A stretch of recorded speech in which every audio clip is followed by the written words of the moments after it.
Walking. I can't think about anything more Norwegian than walking. Norwegians don't drive their kids to school. They ask their kids to walk to school, or they walk them to school. In the summer, Norwegians go on long hikes in the mountains, and in the winter, they go on long cross-country ski trips. De går på ski. They are walking on skis, as we say in Norwegian. You might actually say that walking is what made Norwegians Norwegians in the first place. Our ancestors walked out of Africa, and they later walked from the area around the Black Sea to present day Germany. And then, a few thousand years later, they walked north. They walked and walked.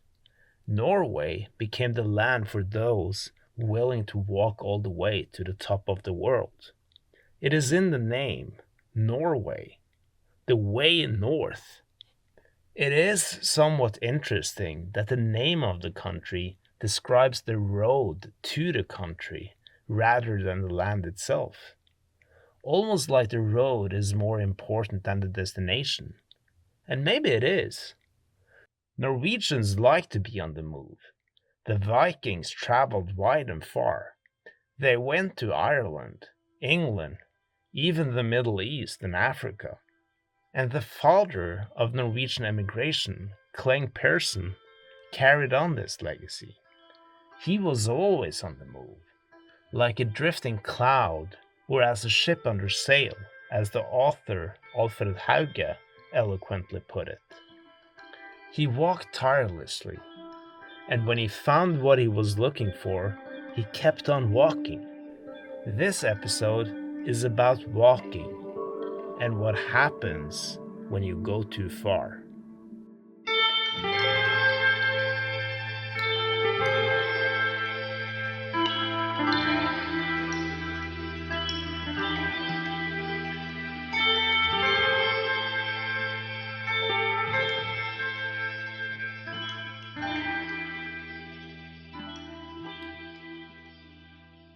We left off on a happy note in the last episode in Norway, Illinois.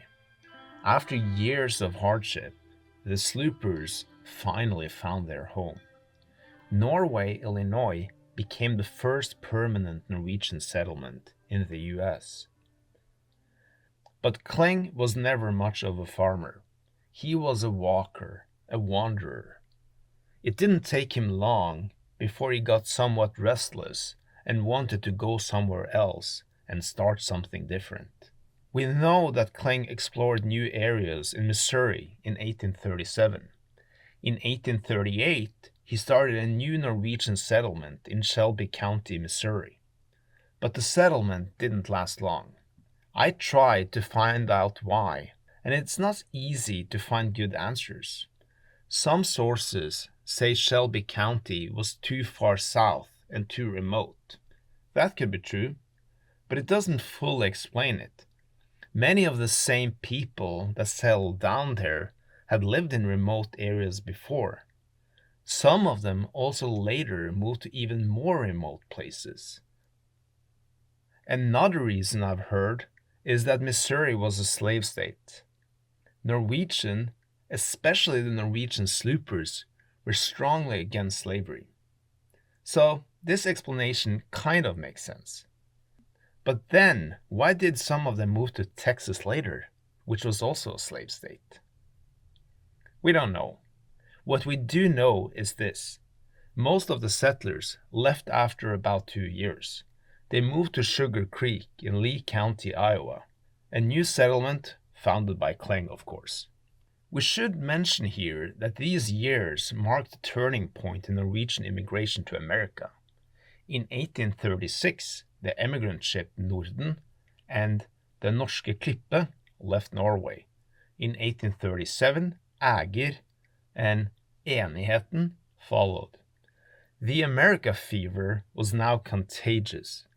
More people started thinking about leaving Norway. Was this because Cleng Peerson and the sloopers sent letters back home? It surely didn't curb the interest. and restoration seemed to start a ripple effect. When Cleng Peerson returned to Norway in 1842, he was no longer just an ordinary man. He was the America guy. Mr. America. He came back to deal with an inheritance matter, but he also visited many friends. He told them about the strange new world across the Atlantic. One person he visited was the father of a man who would later call himself Ole Knutesson. Ole remembered Cleng as a man in a fancy cloak, carrying an atlas. Cleng told the listeners that there was no state church in America. Immigrants, he'd said, had religious freedom. The listeners surely asked him if all the stories they had heard were true. Was there really a sea monster in the Atlantic? Were the Native Americans as dangerous as people said? Did they wait by the shore with knives, ready to attack white men? We can imagine Cleng saying, "No, no, no, the Indians are fine. America is great." He probably also encouraged them to follow the example of the sloopers and simply go to America. We don't know how many people he visited and how strongly he pushed his views. What we do know is that he became a little bit of a controversial figure over the course of the visit. In Alfred Hauge's non-fiction book on Cleng Peerson, he refers to some newspaper clippings I think it's important to mention. A hit piece was indeed published in a Bergen newspaper. The paper was called Bergen Diocese News. At the time, Bergen was the largest city in Norway, and the article accused Cleng of luring Norwegians to America. It portrayed him as persuasive and calculating. It said he was passionately promoting immigration. The writer suspected Cleng had hidden motives. Maybe he was being paid. He even compared Cleng to a devil's agent, leading farmers and young people to leave their homes for false promises. The letter was signed only with the initial B. In the next issue, Cleng defended himself against the accusations. Cleng denied being an agent or recruiter for emigration.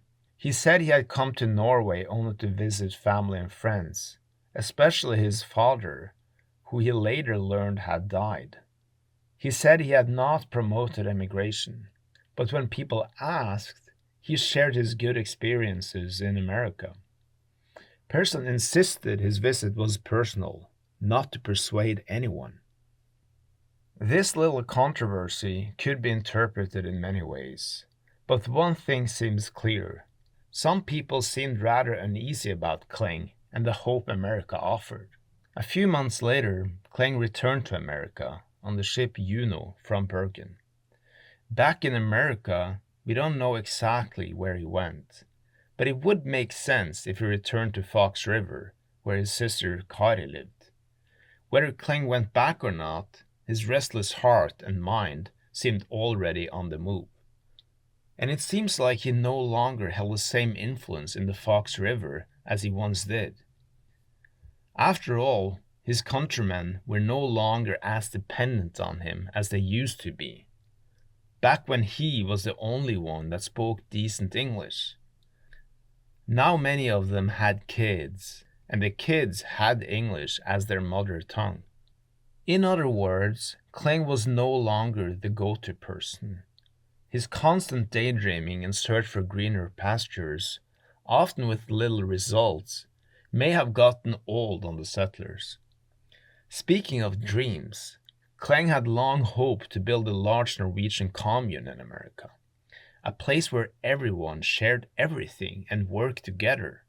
Cleng was a gifted storyteller, and he knew how to plant grand ideas in people's minds. But he never really managed to convince his fellow Norwegians of his vision.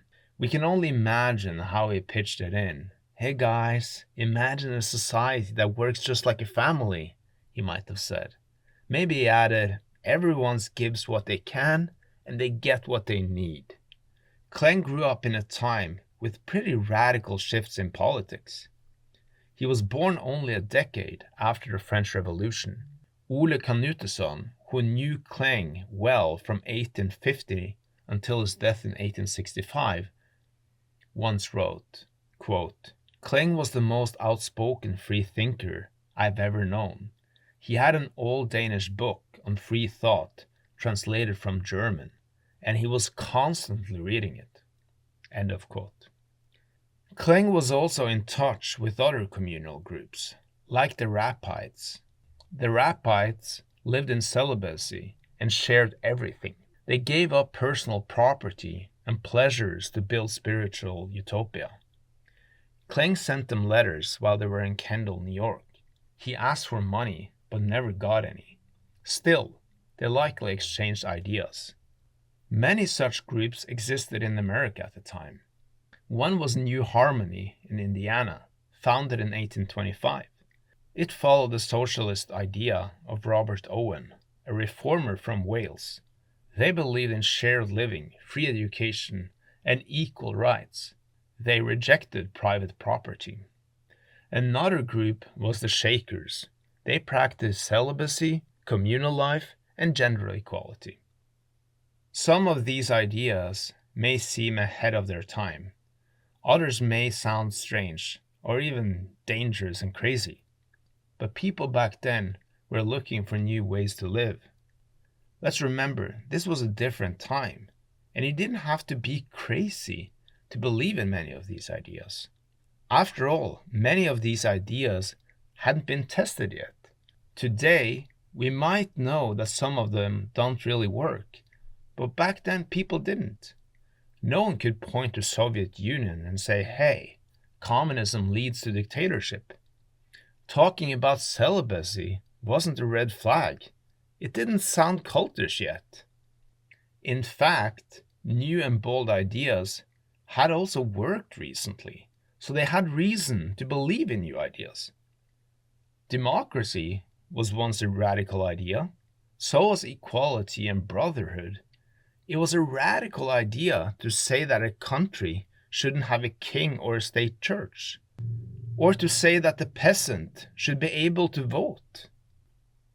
But what people saw at the time around them was that many of these new ideas actually worked out pretty fine. So Cleng might have thought, why not the communist utopia? A Norwegian one. This is next level. We create a new society where Norwegians live together, work together, and share everything. Absolutely everything. It will work like a family, one big Norwegian family. Why wouldn't it work? For better or worse, Cleng couldn't convince his countrymen. And it must have been a great disappointment. But if a Norwegian utopia wasn't possible, what would be the next best thing? Cleng might have thought, well, maybe a Scandinavian utopia wouldn't be that bad. And in the 1840s, one such colony was being built, Bishop Hill in Illinois. It was led by a lay preacher and self-proclaimed prophet, Erik Jansson, from Biskopskulla in Sweden. We won't go super deep into the Erik Jansson story. It's rich and colorful and honestly deserves its own episode, maybe in another podcast called 200 Swedes or 200 Crazy Swedes. Broadly speaking, though, Jansson was part of a low church movement that opposed the state's church monopoly. In that sense, he was similar to the Sloopers, but he was also very different. A curious incident allegedly happened when Jansson was 22. He was suffering from different illnesses, but one day he was bucked off a horse and landed on the ground. After the fall, he claimed to hear God say, "Whatever you ask for in prayer, you will receive. Everything is possible for the one who believes." From that moment on, his health, allegedly, improved drastically, and he also started to believe that he had become a prophet. According to Emil Hallenius' book, The History of Erik Jansson, Jansson started telling people He was God's representative on earth. Later, Jansson traveled to another part of the country, originally to sell wheat. But soon, he began holding religious meetings. He tapped into the frustration many Swedes felt toward the state church. He urged people to study the Bible on their own. The movement he led was called läsare, which means the readers. As a self-proclaimed prophet, he accused critics of being possessed. He performed exorcisms and burned theological works, including those of Martin Luther. After being arrested and released several times in Sweden, Jansson fled to Norway on skis and later sailed to America under a fake name. Many people followed. They sold their properties back in Sweden and came after Erik Jansson. Between 1000 and 1500 began the journey. Some ships were lost at sea, and many died of cholera before reaching the Midwest. Cleng was, of course, already in the Midwest, not far from where Bishop Hill was being built. He heard about the utopia that was under construction and decided to head west and check it out. And so did I a few years back as well. After stopping in Norway, Illinois with Kirk Mies, the vice president of the Slooper Society, we headed out west. We're 30 miles out of Bishop Hill right now. That's where Cleng became a cult member. Right, exactly. It was where Cleng joined a cult. Right. How do you think? And fell in love again. Why do you think you got tangled up in all that? Well, maybe it was love. I don't know. No, but I think primarily I just felt like Cleng seems to have always had this vision of what a utopian or a perfect society would look like. And I'm sure that he was hopeful that this society that had been formed in Bishop Hill might prove to be what he was looking for in a perfect society or utopian society. Yeah. And then, after about an hour of driving, Kirk and I arrived in the place that was supposed to represent a better way of life. So here we see a Swedish flag. Yep, a general store. Actually more tourists here than I thought there would be. I thought we'd be the only ones. Today, about 100 people live in Bishop Hill. The town has a dozen well-maintained buildings. The museum holds a valuable collection of folk art by colonist Olof Krantz.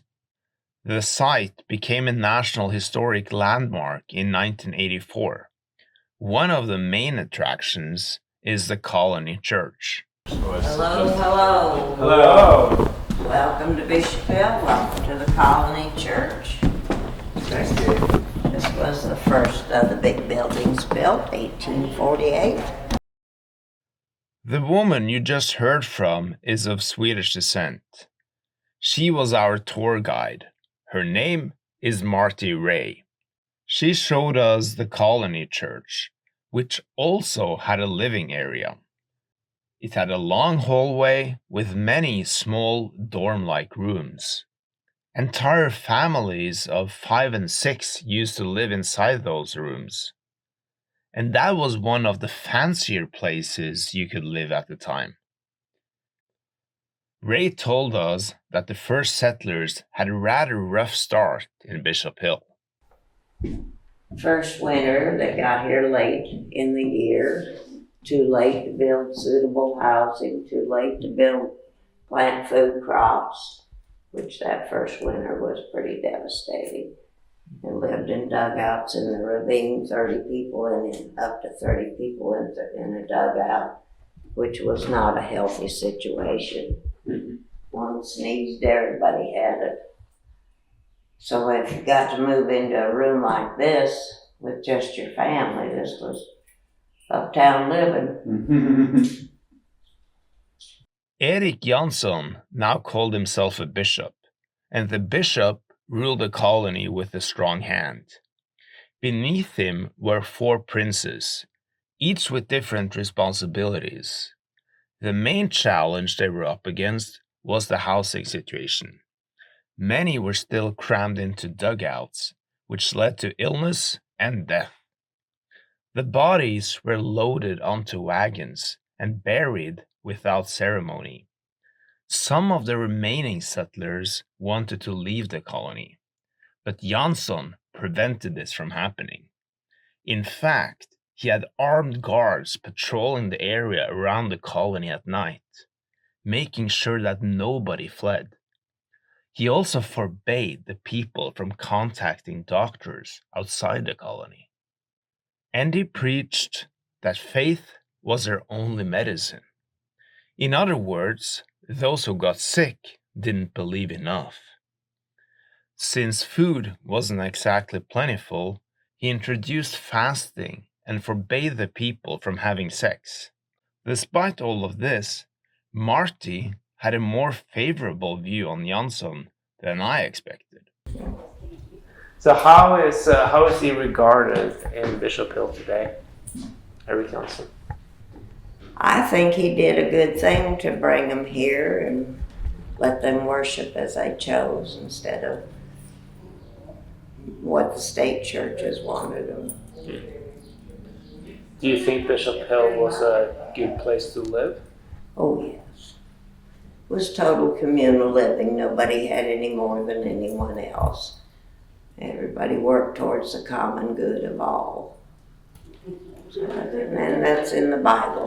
We don't know much about Cleng's time in the colony. As usual, he didn't keep a diary, and he wasn't much of a letter writer either. We can only guess. My guess is that he hated it. Think about it. He was a free spirit, more of a wanderer than a farmhand. And now he was under a pretty strict work regime. The work regime, however, did produce results. Not for him, perhaps, but for the colony, eventually. They built more houses and improved the living conditions. They cultivated corn, wheat, and flax. They also built grain mills and windmills. They even constructed a distillery. And when things got better, Erik Jansson cancelled the mass celibacy and arranged a mass wedding instead. Jansson married off a lot of couples in just one day, and among them was Cleng Peerson. Kleng's chosen one was Charlotte Marie Dahlgren. Alfred Hauge's book suggests that she was 40 years younger than him, but this doesn't match census records. From what I can tell, Charlotte was about 40, 26 years younger than Cleng, who was 66 at the time. Still quite a bit younger, though. You might wonder what brought them together. Was it real love? Alfred Hauge's 2-volume novel suggests so. One paragraph reads, "Then it so happened that Charlotte Marie's hands touched mine, and our fingers were suddenly intertwined. I told her about my warm feelings for her, but hastened to add that I didn't dare to hope that they were reciprocated, being as old as I was. But she replied, 'I've seen enough of young whippersnappers, and you can't be a day over 50. I'm 65, Charlotte Maria,' I confessed. 3 times as old as you are. I could be your grandfather.' 'Then you carry your years well,' she laughed." End of quote. But again, this is a work of fiction. Based on real events, yes, but still fiction. The tour guide, Marty Ray, couldn't give me any hard facts about Cleng and Charlotte Maria's love story. In fact, she didn't even know who Cleng was. But she did have an interesting theory about why cholera kept hitting the settlers in Bishop Hill. Well, it was the Norwegians that brought the disease in here that killed many of our Swedes. Ray's comment here probably says more about Norwegian-Swedish rivalry than real events. But the cholera was real enough, and it brought an end to Kleng's wife's life. Charlotte Maria Dahlgren passed away in the colony in 1849. Shortly after, Cleng decided to leave, heartbroken and disillusioned. Think about it. He had crossed the Atlantic and crisscrossed America in search of love and utopia. And now that he was so close, it had slipped through his aging, wrinkled hands. The utopia on the prairie wasn't a real utopia. And it wasn't only Cleng who felt that way. Things got nasty in the colony after Cleng left. And not just because of disease. A man named John Ruth had married Eric Jansen's cousin during the mass wedding. He wanted to leave the colony and start a new life with his new wife, Charlotte Lovise Jansson. But Erik Jansen wouldn't allow it. He prevented Charlotte from leaving. What followed was a bitter conflict, marked by attempted killings and legal battles. In 1850, it all came to a head. John Ruth entered the courthouse in Cambridge, Illinois, where Jansson was staying. He called out Jansson as he stepped inside. Then he pulled out a revolver and shot him in the heart. After the shot, Jansson just lay there on the floor. He didn't get up. He didn't heal himself instantaneously with a magical, godlike touch. He lay there dead, almost like a normal human being. The Swedes couldn't believe it. And this was the beginning of the end for the Bishop Hill colony. The colony had lost its charismatic leader, its bishop and prophet. A power vacuum followed that Jansson's widow, for better or worse, never managed to fill. And the final nail in the coffin came with the Civil War. So why did the Civil War impact the colony? Because the men left here to fight in the Civil War. And they didn't come back. Well, some came back, yes, but that time period they were gone, the women did most of what was done here. Right. It's like the women planting corn. Right. There were more women here than men. Right. And to start with, they did. But I would just imagine that thing would happen to like every town across the U.S. I'm sure it affected a lot of communities. Why do you think it affected this community more severely than other communities? Well, because it was a communal effort. Right. To keep everybody, nobody had any more than anybody else. Everybody was taken care of. So it's this big machinery that was kind of put on the whole. Yeah. That makes sense. But long before all of this, Cleng was out of there. And after talking to Ray, Kirk and I also decided to leave Bishop Hill. But before we hopped into Kirk's car, we passed a woman on Main Street who was impossible to ignore. From a distance, she looked like some kind of Teletubby from the 90s. Up close, I saw that she was dressed like a Swedish herring. My name's Margaret Spetz-Eskin. Oh. So My family is Mary Molgren, the first child born in Bishop Hill. Oh. So I go back all the way to 1846. Right. And that kind of deal. So March updated me on Jansson's legacy today. Eric Jansen was, the Messiah. And he did everything and had a great following. I mean, at one time there was 12,000 people in town. Do you still regard him as a prophet or a Messiah? I don't think so. I think we call him the colony founder. Because remember, he was murdered. I know. Yeah, he was murdered on the Cambridge courthouse steps. But he got a lot of Swedes to come. Yeah. And there is still a lot of us descendants still floating around town. Why did the murdering impact his Messiah status, so to speak? Well, because everybody thought, because he thought he was the Messiah, that he was going to rise in 3 days, and he never did.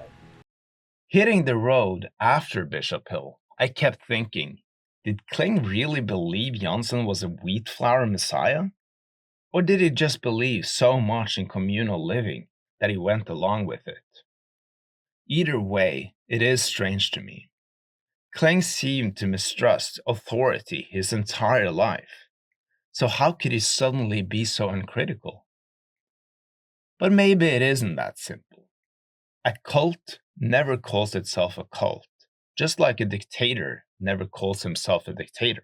And whether we like it or not, most of us are always kind of balancing different desires and principles. Do you think you could have been a cult member yourself?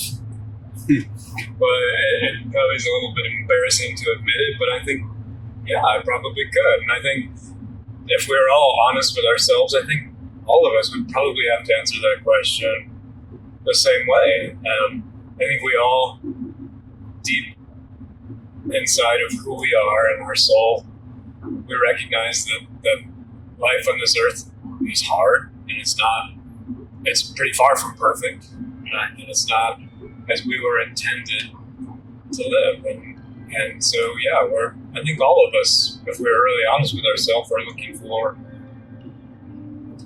a better way. We just know deep in ourselves that there must be a better way.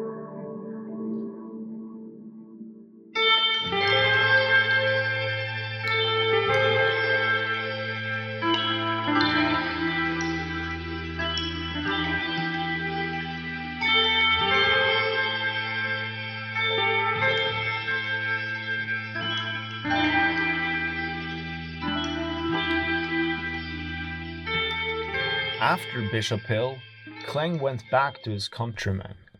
He returned to Norway, Illinois.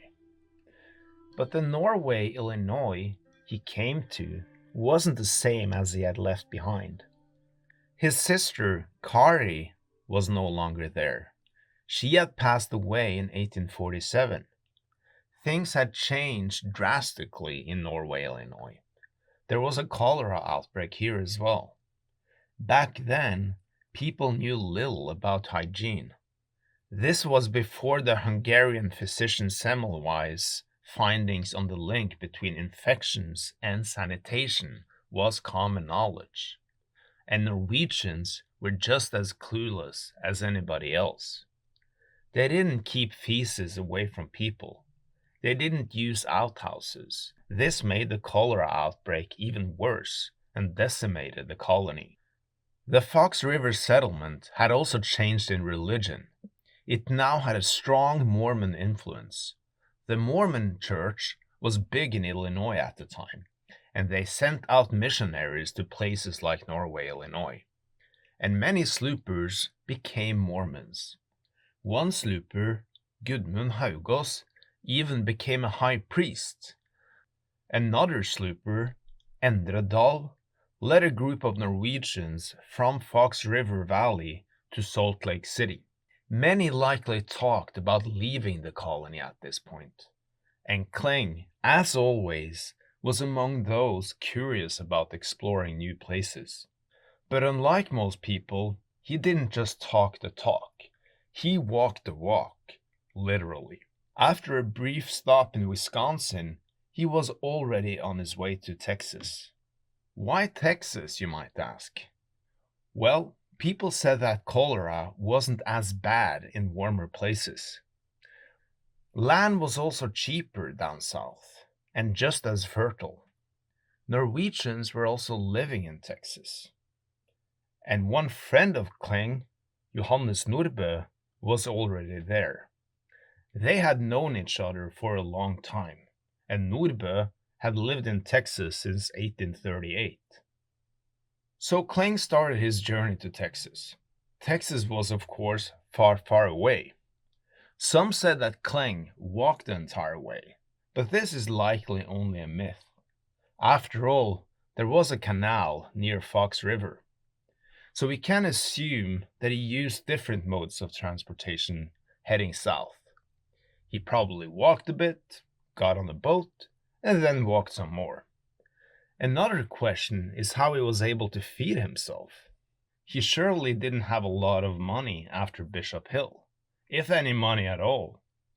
We can't imagine him carrying a rifle and a fishing rod. After all, he was no greenhorn to this kind of lifestyle. How did he find shelter along the way? Did he still sleep under trees? That doesn't sound very pleasant, considering that he was now getting up there in age. It has often been said about Cleng that he had a friendly charm, and we have reason to believe that people often let him stay in their homes. The land Cleng traveled through had white settlers, Native Americans, and black people, and Cleng seemed to get along with all of them. This also seemed to apply to the sloopers more broadly. There are, for instance, records of the sloopers helping escaped slaves on the Underground Railroad. And there are stories about kind meetings between Midwestern tribes and the sloopers. And Cleng personally struck friendships with native leaders, such as Shabana from the Potawatomi tribe. According to Alfred Hauge's work of fiction, Cleng even had a magical experience on psychedelics with Shabana. But this is far from documented history. What is documented history, though, is that Cleng traveled hundreds of miles south. And now you're gonna hear from a man named Thomas Mannes. Thomas Mannes is from Tysvær in Norway, same place as Cleng was born. And now Thomas lives part-time in Texas. Thomas has done a great job documenting Cleng's whereabouts in Texas in recent years. And here he tells the story about what happened after Cleng landed in Texas. He started to do what he had done most of his life, started walking and looking for new areas. And he had a friend called Johannes Norbe that was living in Texas in the Dallas area. So he went down to visit him. I think that was in 1849, 1850. And he stayed there for quite a while. And during that stay, he would like to explore some more areas. And one of the places he had been was in the Bosque area. There was also some Norwegian settlements a little bit further east, something they called Prairie View. But there was more diseases. It was not so good quality of the land, and he encouraged people to also move further west towards Bosque County. But after that, he went back up to the settlement up in Chicago area, and there came a new group of people who had come in from, among others, from Kopervik. The settlement Thomas is referring to here is of course Norway, Illinois, in Fox River Valley. And Kopervik is a small place in the other Norway, the original Norway, Norway in Europe. The group he is referring to consists of Ole Knutesson and his family, and they were fresh off the boat. Cleng had visited Knutesson's dad when he was in Norway in the early years of the 1840s. Back then, Knutesson was only a child, but now, 7 years later, he was close to 18 and just as adventurous as Cleng. So after a while, they, as a group, decided to go down to Texas. And then Ole Knutsen, or Knutesson, which he changed his name to, was more the leader of the group, and Cleng Peerson was more a follower because he started to become an old man then. And in 1854, the Bosque County was established as a county. And then there was also a possibility to get land. So they started to purchase land there. At this point in his life, Cleng knew more about land scouting than just about anyone. And Ole trusted his judgment. Yeah, that's quite correct. because he saw the quality of the land. It was fertile. There was a lot of water in the area. The climate was good. So there was a lot of things that led to the conclusion that this was a good area to settle down in. Ole Knutesson opened the first post office in Bosque in 1853, and he became the first postmaster. This definitely got the word out, and Norwegians came to Bosque from all over. They had heard that the land was fertile and that the prices were pretty fair. But even though it was affordable, not all could afford to buy. For instance, Cleng, he didn't get any land in that period. I guess he just lived with friends and moved around between different farms. So it was first in 1854 when there was one guy from Hedmark called Andreas Bretta. He had applied for a piece of land, but he killed himself, or he shot himself in an accident when he was out hunting, and he died later on. So back in 1856, Cleng Peerson wrote a letter to the state of Texas and said, "No, I have been living on the land where the former owner passed away, and I have improved it, I have done a development of it," and then he asked if he could get it from the state of Texas. And after a while he got they decided to give him that land. It was 320 or 313 acres of land. The state of Texas gave Cleng free land because he had done a great job bringing new people to the US. Remember, this was during the time of Manifest Destiny, the belief that European settlers had a God-given right to control North America from coast to coast.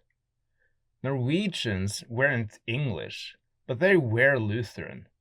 That made them acceptable to the leaders of the time. The farm Cleng got is beautiful. I know because I've been there. It is crazy hot there in the summer, but you can raise crops. There's also plenty of game around the farm. I even saw an armadillo when I visited. But Cleng was now over 75 years of age. Was he suddenly interested in farming or ranching or hunting armadillos? No. I don't think he did very much hard work or developing very much, because when he had the property, and as I say, he got it or applied for it in 1856 and got it a couple of years later, then he gave it away, half of it, to a family from Jelsa, north of Stavanger. Over Kjølvik or Kolviks, and the condition for that was that they should have half his property for free if they could take care of him the rest of his life. So it was a kind of life insurance, or whatever you should call it. So the tireless wanderer had now found his resting place, a place to retire. But he never stopped walking.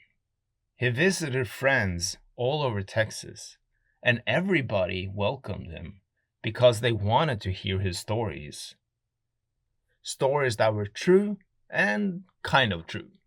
Stories about being a soldier in the Napoleonic Wars, about landing in America when no other Norwegians were there.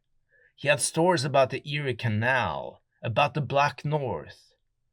And the listeners surely also wanted to hear stories about Cleng's long walk to the Midwest, how he once was offered downtown Chicago in exchange for a pipe and a deerskin jacket, and how he turned it down. And of course, they wanted to hear the story about Cleng's biblical dream in Fox River. And they wanted to hear the story about Bishop Hill, the cult leader, the Mormons, and the Indian chiefs that Cleng had met along his way. And Cleng didn't only have a lot of stories, he was also a master telling them. According to Thomas, he never really stopped working as a land agent either. They said that he was walking several times to Austin to sign papers, to follow up different kinds of property arrangements with the government in Austin and so on. So he was helping quite a lot. At some point, though, even Cleng's feet had walked their last steps. It happened on December 16, 1865. Cleng was 82 years old. He died in his room at the home of the Colwick family. According to a letter from Theo Colwick to historian Erasmus B. Anderson, several members of the Colwick family were present at his deathbed. So were some of the neighbors in Texas. Many of the descendants of the Colwick family and the Norwegian neighbors still live in Bosque County today. The Norwegian influence is still easy to see. When I visited in 2022, I was greeted by a big sign with a Norwegian flag saying, "Welcome to the Norwegian Capital of Texas." I saw wooden trolls and Norwegian flags all over Main Street. There was a Norse historic district called Norway Mills. A local museum also held many Norwegian items, including Cleng's old rocking chair. There was also a road called Cleng Peerson Memorial Highway, and a farm called the CP Farm. Those two letters, CP, can mean two things: Cleng Peerson or Colwick Peerson. The second is just as fitting. The Colwick family cared for Cleng until the end and stayed on the farm for generations after.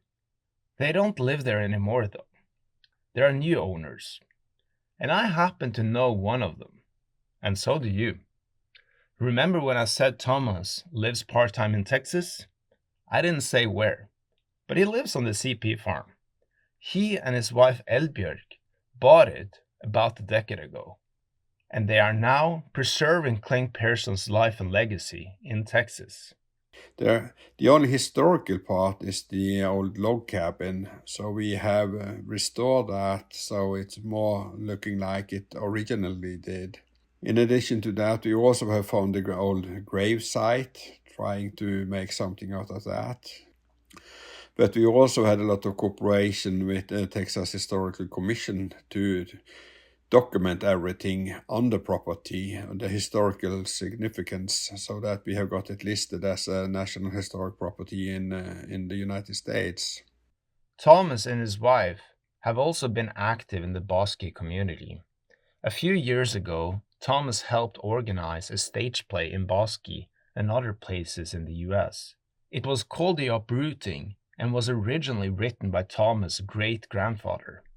The play, as the name suggests, was about the sloopers and Cleng Peerson leaving Norway. Later this year, Thomas and his wife will take part in a major event in Bosque County in connection with the yearly Norwegian County Christmas tour. It will celebrate the 200th anniversary of the Norwegians arriving in the US, and it will include Norwegian music, Norwegian food, and a lot of other fun. This year's celebration will have at least two very special guests. The first one is Chris Ardis. Chris is descendant of Cleng's sister, Kari.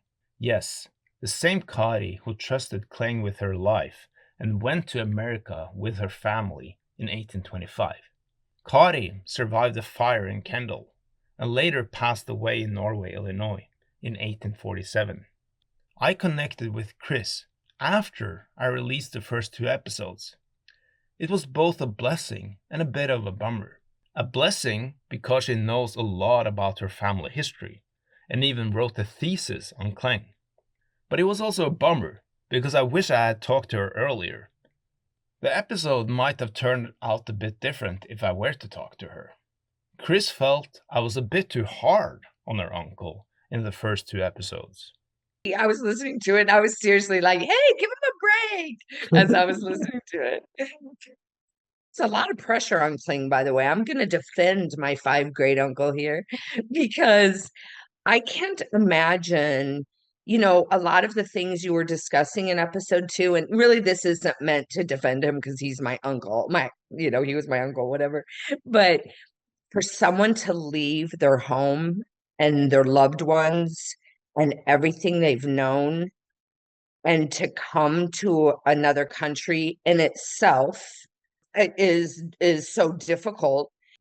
I just think to be responsible to find the perfect place or a utopia or not for that many people, that's a great task. Chris knew about her Norwegian heritage from an early age, but it wasn't before recently that she really explored the Cleng Peerson history. I want to say that it was probably when I was in college that my grandmother put together these photo albums, and then she had this write-up about this what was he, a third great uncle to her, and Cleng Peerson, and how he led the first Norwegian organized group of Norwegian immigrants to the United States. And I could tell that she was kind of proud of that he was a historical figure. And then it wasn't until I was here in South Texas, I was teaching and started working on a master's degree. And I was working on a master's degree in creative nonfiction and had to write a thesis. And the only topic that came to my mind that I thought would be worth pursuing was Cleng Peerson.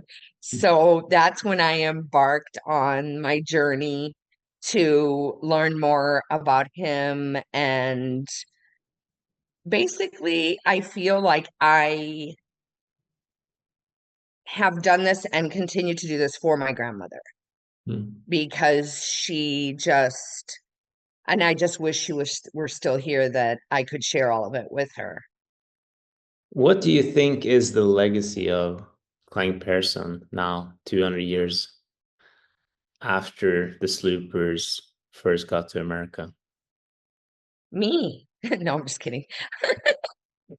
I think it's a reminder that all of us are immigrants, or, our families, through our families. I think it's a legacy of religious freedom, of exploring other lands if we feel oppressed. I mentioned earlier that there will be 2 very special guests in Clifton in Bosque County this December. The other one is Kirk. Kirk has followed us throughout these 3 episodes on Cleng. Of course, I also had to ask him what he thinks is Cleng's legacy. Well, I would say, for me, in my opinion, despite all of maybe his faults, I'm very thankful for Cleng. I mean, he gave so many people, so many Norwegians and so many Americans a new life here. And he's really an interesting character. I mean, think about how many different people's lives he impacted throughout his life. It's countless lives. And certainly a very interesting character. The fact that he would just travel and he seems to have never really had much concern for himself. I mean, he never collected significant wealth for himself. I truly believe he simply had a passion for other people and for taking care of them, and he never seemed to require much in return. And that is also very true about Kirk, by the way. He has helped me a lot with this podcast without asking for anything in return. And it isn't only me that has benefited greatly from Kirk's knowledge and dedication. He also does a lot of work in the Slooper Society.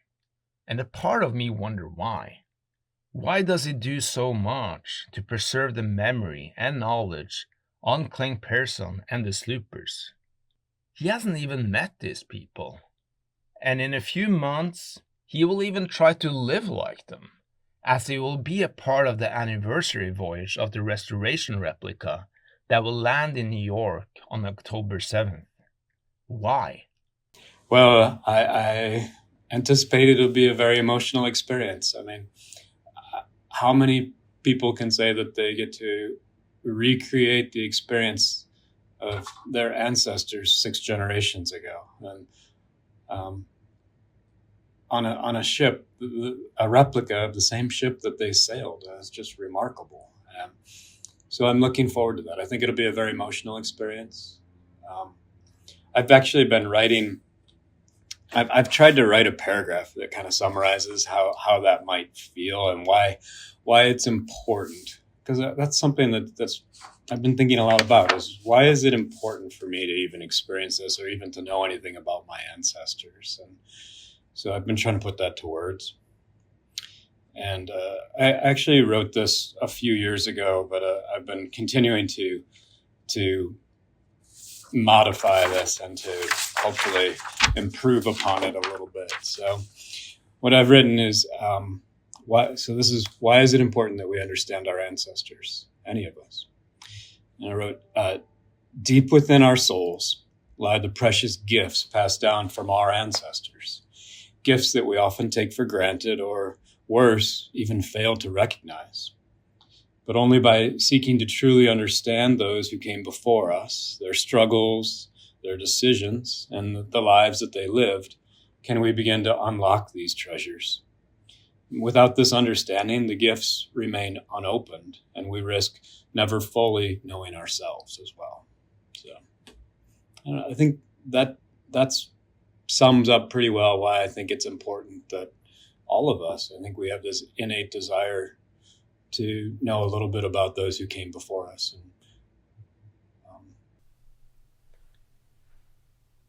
As Cleng's journey with us comes to an end, I think it's worth asking, how did Cleng Peerson change America? Or, put another way, what would be different if it didn't exist? Would there still have been Norwegian immigration to America? I am pretty sure it would. After all, people emigrated from every other European country in the 18th and the 19th century. But if it weren't for Cleng, I don't think the first chapter of Norwegian emigration to America would have been that interesting. He gave us personal stories to tell and remember, so we don't forget the greater story. The greater story about Norwegian emigration to America and how they all, at some point, walked towards something they didn't really know what was. An utopia or not.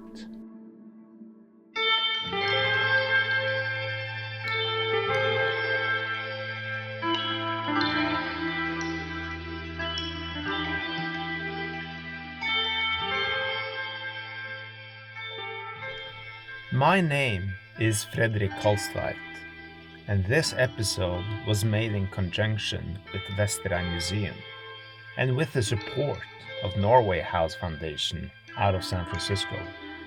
The music you hear in the background was made by Jan Skoglund.